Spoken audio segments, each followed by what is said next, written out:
예, 반갑습니다. 사랑합니다. 예, 반갑습니다. 로마로 가는 길 두 번째 시간입니다. 성경 여러 군데에서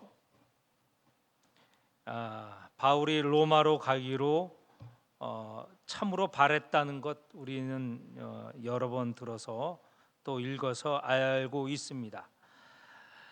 이제 로마에 거의 다 왔죠. 지난 시간 로마로 1번에서 보면 첫 번째 시간에 보면 지중해 정말 어려운 항해를 해서 오늘 여기 보면 멜리데까지 이르게 되었습니다. 그런데 지난 시간에 얘기했죠. 지중해를 항해하는 것은 정확히 날짜가 나와 있더군요. 5월 27일에서 9월 14일 이 사이는 지중해에 배를 띄워서 다닐 수가 있어요. 그런데 11월 11일에서 3월 10일은 불가능하다. 이때는 배가 다니지 않습니다. 그러면 그 사이가 있지 않습니까? 사이는 항해는 할 수 있지만 위험해요.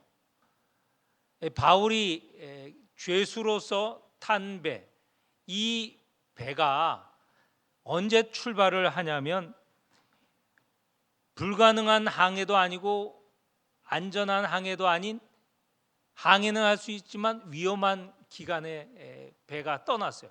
언제쯤이냐면 11월 아마 초중순경에 출발을 했던 것 같습니다. 위험한 바다이죠. 그런데 배가 출발하였습니다. 아니나 다를까 배가 참으로 이 구브로를 지날 때에 큰 광풍을 만나게 되고 여러 날 가운데 특별히 14일 동안 큰 풍랑으로 배가 난파할 정도가 되었습니다. 14일 동안 아마 그 하늘은 캄캄했던 것 같아요. 낮에는 해가 보이지 않고 밤에도 달과 별이 보이지 않는, 당시 때는 나침판이 없어서 태양을 보면서 해를 보면서 밤에는 별을 보면서 이 배가 항해를 했거든요. 그게 방향을 잡아주는 것인데 14일 동안은 이 배가 어떻게 이 바다 위에서 나아가는지 모를 정도로, 물론 풍랑은 많이 일고 굉장히 위험한 난파할 정도였습니다. 그런데 왜 이런 어려운 날씨에 항해를 했는가? 다 이유가 있습니다. 이 배 오늘도 멜리데에서 쉬었다가 이제 한 겨울을 나고 출발할 때 11절에 보면 알렉산드리아 배를 타고 떠나니라고 했는데, 우리가 앞에서 볼 때도 알렉산드리아 배를 중간에 갈아타요. 알렉산드리아에서 시작된 배를 갈아탔다고 하는데, 이 알렉산드리아 배가 의미가 있어요. 왜 그러냐? 로마 제국의 가장 중심지는 물론 로마이죠. 로마는 황제가 머무는 곳이고 모든 제국의 권력이 집중되어 있는 곳입니다. 그 로마를 유지하는 모든 식량, 물품은 다 식민지에서 오는데, 특별히 어디에서 오느냐? 알렉산드리아에서 옵니다. 알렉산드리아는 북아프리카, 지금 우리가 말하는 애굽이 있죠. 애굽에서 그 북아프리카에 있는 식량들을 모아서 그 식량들을 가지고 로마로 옵니다. 그러면 로마 제국은, 로마 수도는 그 식량을 가지고 말하자면 그 로마 시민에게 나누어 주고, 로마 시민은 일을 안 해도 그 식량으로 먹고 또 식민지에서 온 종들을 말하자면 부리면서 살았다는 거예요. 이 안전한 항해 때에는 무려 수천 척이 알렉산드리아에서 로마로 이렇게 항해를 했다고 합니다. 뭘 싣고요? 식량을 싣고, 밀을 싣고, 특별히 이 빵을 만드는, 우리로 말하면 밥이죠. 밥을 만들 수 있는 이 식량을 싣고 다니는 배가 그렇게 한두 척, 수백 척이 아니고 수천 척이 다녔다는 거예요. 그런데 안전한 항해 말고도 불가능한 시절, 계절도 있고 또 불안전한 시기도 있다고 하지 않았습니까? 그때 식량을 싣고 가면, 로마에 가면 돈을 더 많이 받아요. 사람이 돈 때문에 돈을 더 주니까. 안전한 항해 시기는 로마의 식량이 풍부하고, 그렇지 않은 시기에는 식량이 부족하고 또는 넉넉지 않으니까 그때 식량을 실어 날면 많은 돈을 받게 돼요. 그러니까 이게 배들이 그 위험한 항해를 감행을 하는 것이죠.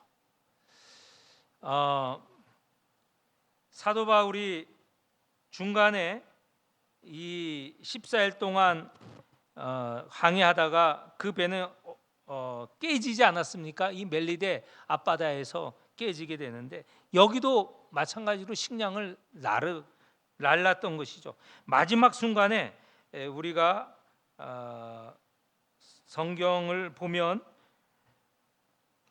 38절, 27장 38절에 보면 이런 말이 있어요. 배부르게 먹고 밀을 바다에 버려 배를 가볍게 하였더니, 이 배가 그러니까 식량을, 밀을 날랐던 배이기도 하죠. 그 식량을, 밀을 날르는 배에 사도 바울이 죄수로서 이제 그 배를 타고 온 것이고, 그 배가 깨진 것이고, 이제 멜리데에서 다시 갈 때도 우리가 조금 전에 읽었던 11절에 나오는 대로 알렉산드리아에서 온 배, 그 배를 타고 다시 로마로 갔다는 겁니다.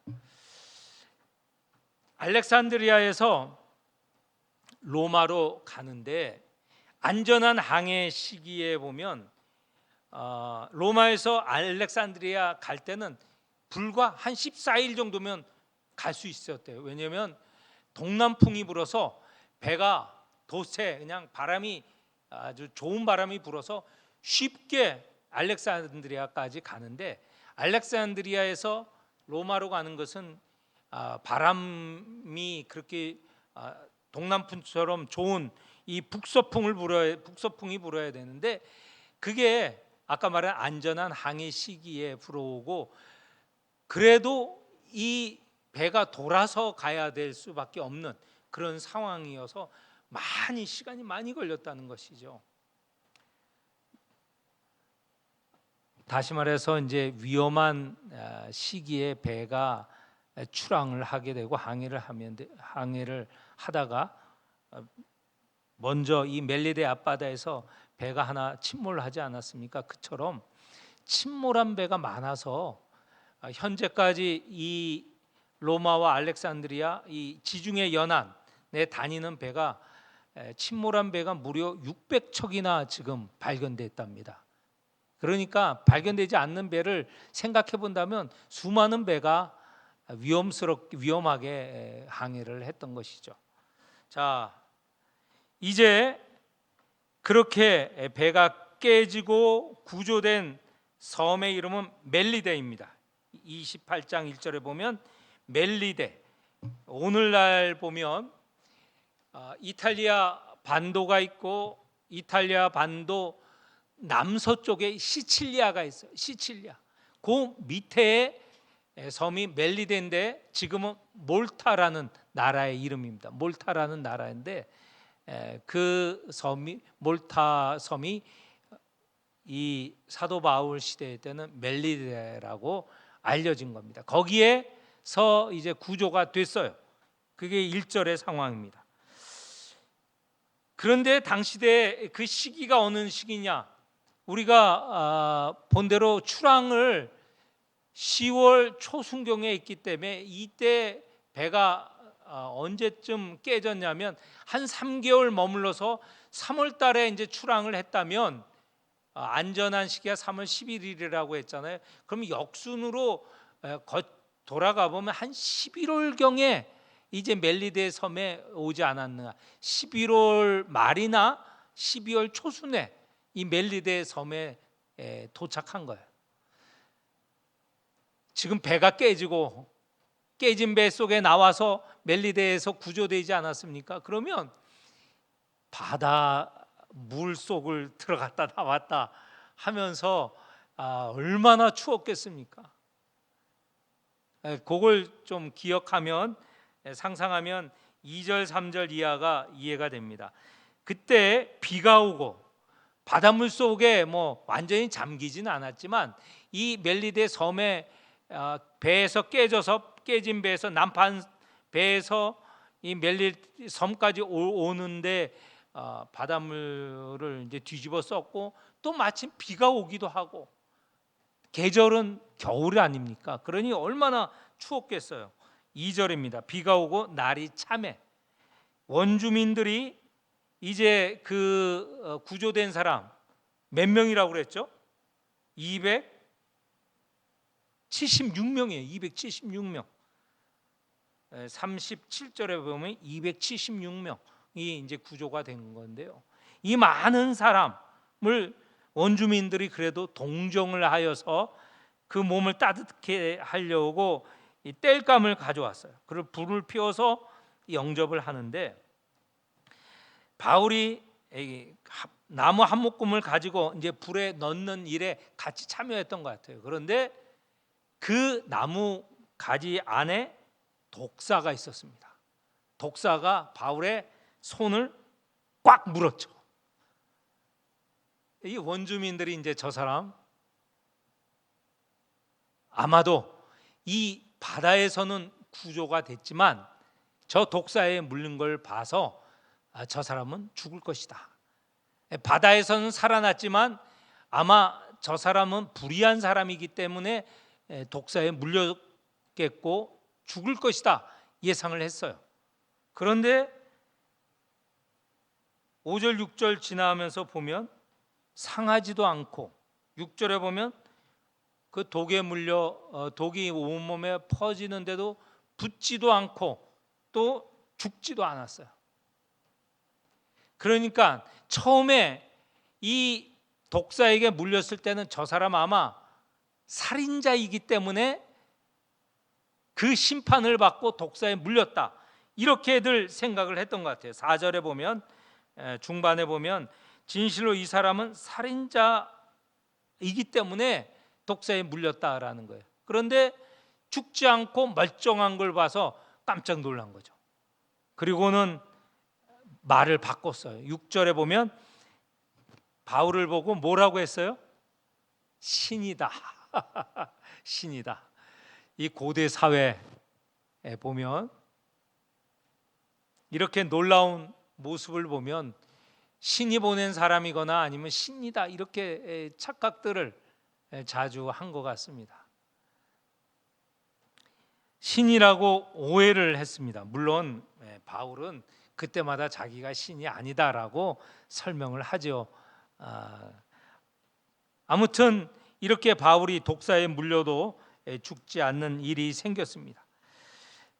이 멜리데에 머무르면서 있었던 일이 7절 이하 10절 약 한 석 달간에 있었던 일이 기록이 되어 있는데, 그 섬의 가장 높은 사람, 추장이라고 말할 수 있죠. 원주민이라고 하니까 보블리오라는 사람이 있는데, 그 보블리오가 바울 일행을 친절하게 대접을 했습니다.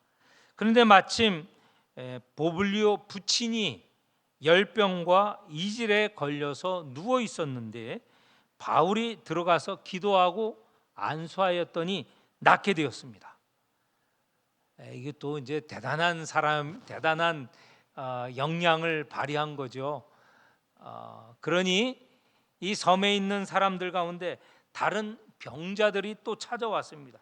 그 병자들도 다 고침을 받았어요.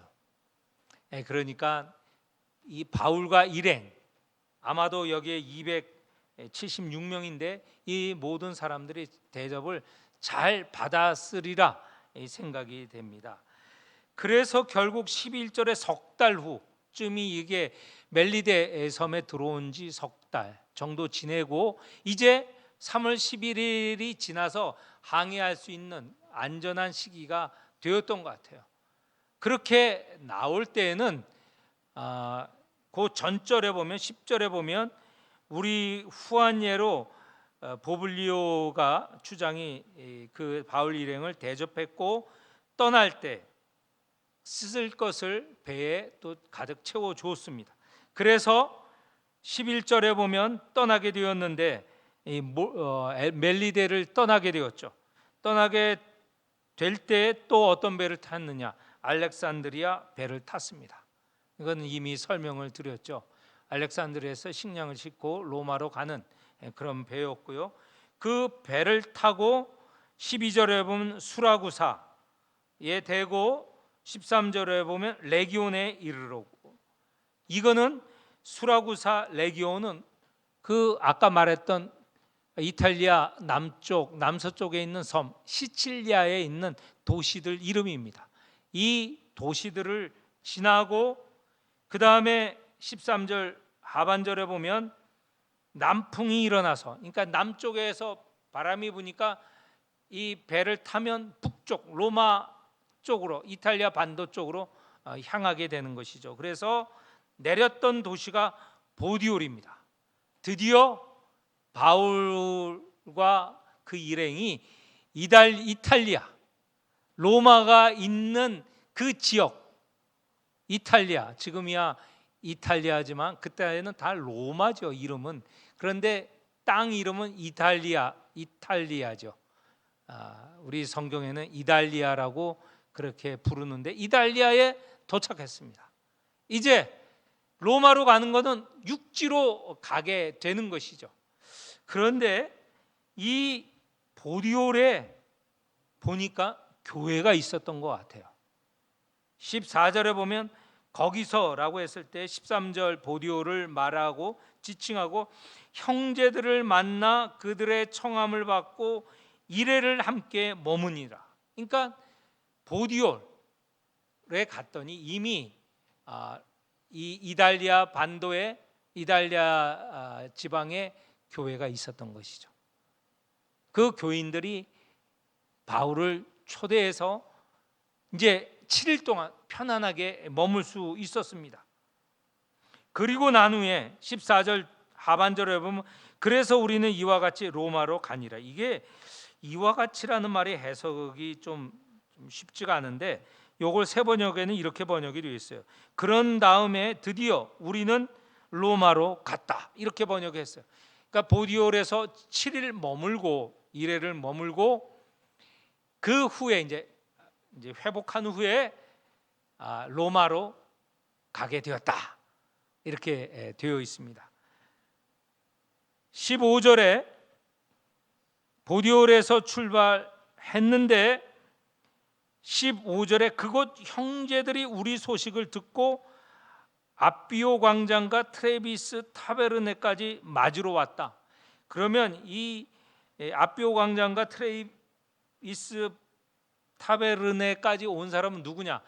이 영접하는 사람, 이 맞으러 온 사람은 로마 교인입니다.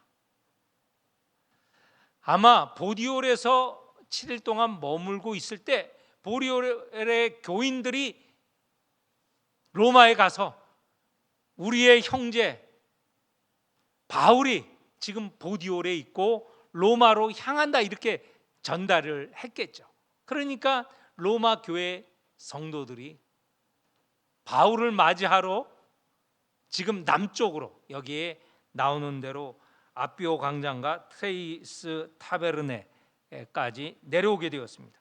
거기서 이 아비오 광장은 로마에서 한 65km 되고 트레이비스 타베르네는 한 50km 되는 그런 거리에 있는 지역인데, 거기까지 내려와서 바울을 영접합니다. 그 결과 바울이 얼마나 마음이 담대해졌겠습니까? 말하자면 지금까지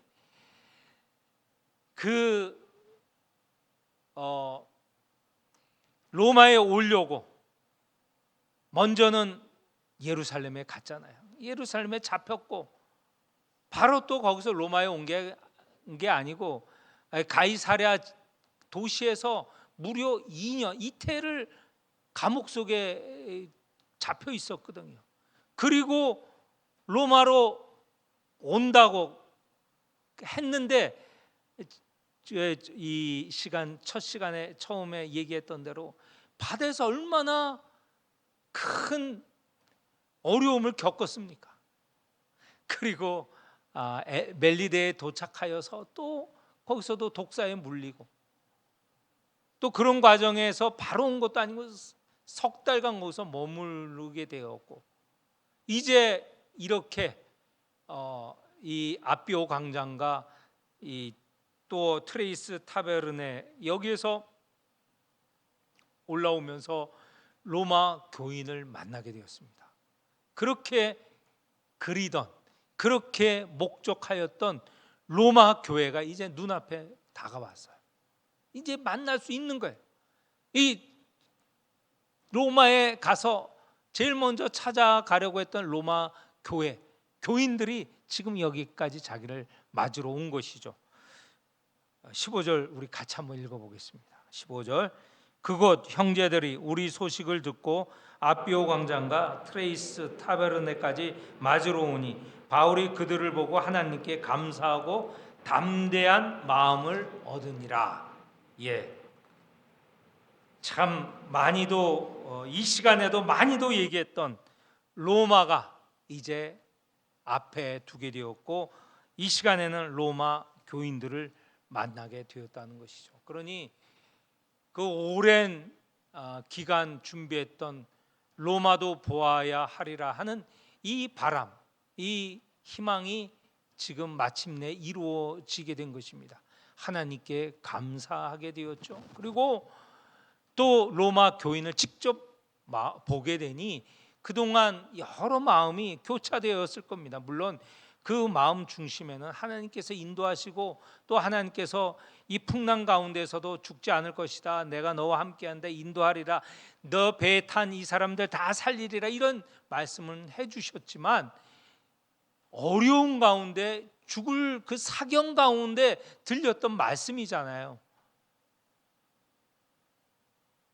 마음속에 두려움이 있으니 이 말씀이 있었고 그 말씀으로 말씀을 붙잡고 위로 얻고 지내왔던 시간이지 않습니까? 그런데 이제 그렇게 그리던 교인들을 만나니 마음속에 담담이 생긴 거죠. 하나님께서 지켜주셨구나.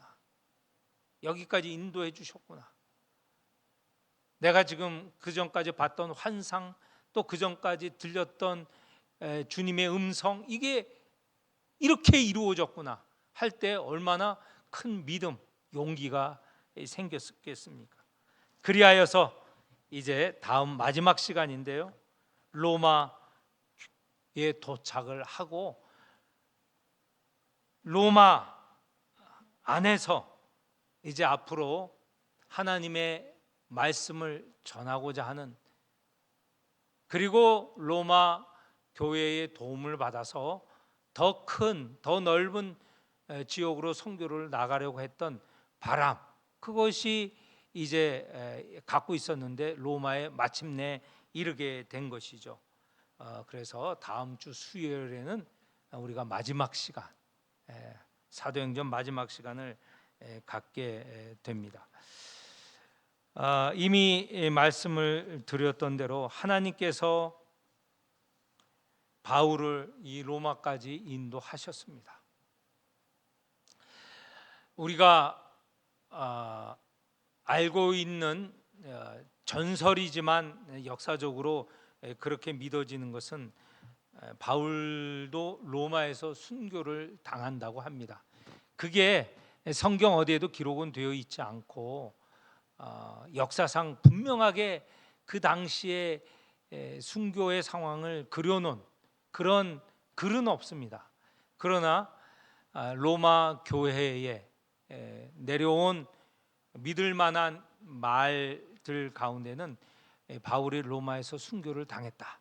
그런데 오늘 이 우리가 읽은 사도행전 28장의 내용 로마에 도착한 그 시기와 바울이 순교를 당한 그 시기 사이에 얼마나 긴 시간이 있었는가라는 것은 정확하게 우리가 판단은 하기는 어렵고, 또 그 사이에 일어난 일들에 대해서는 우리가 정확히 알지는 못하지만,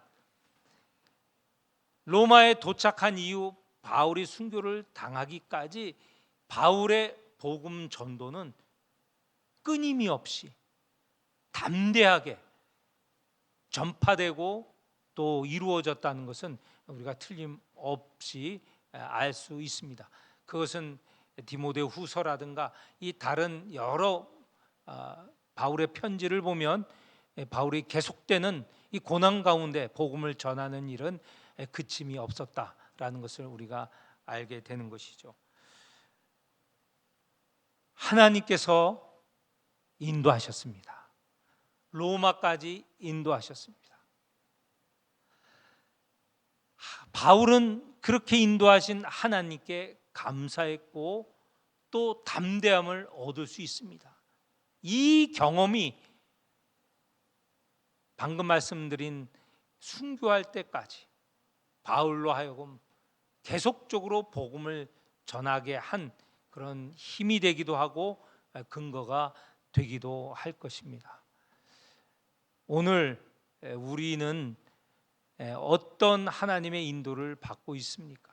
물론 바울처럼 환상 중에 또 직접 나타나셔서 이렇게 계시하시고 말씀하시지는 않지만, 하나님께서 우리 각 사람에게 부탁하신 사명들이 있죠. 바울에게는 이방인에게 복음을 전하라는 그런 사명을 주셨고, 순교당하는 그날까지 쉼없이 이루어 가지 않습니까? 우리 각자에게 주신 사명은 무엇입니까? 하나님께서는 모든 이에게 다 사명을 주셨거든요. 그 주신 사명은 각각 다르지만 우리가 받은 사명은 하나님께서 주신 것이기 때문에 귀한 것입니다. 그 사명을 어떻게 이루어 가고 계십니까? 그 사명을 이루어 가는데 하나님께 기도하며 또 부단히 그 사명을 이루기 위하여서 우리가 힘쓰고 있는지, 이 시간 우리 자신을 돌아보는 시간이 되었으면 합니다. 하나님, 제게 주신 사명 잘 감당하고 있습니까? 이 사명을 위해서 부단히 노력하고 있습니까?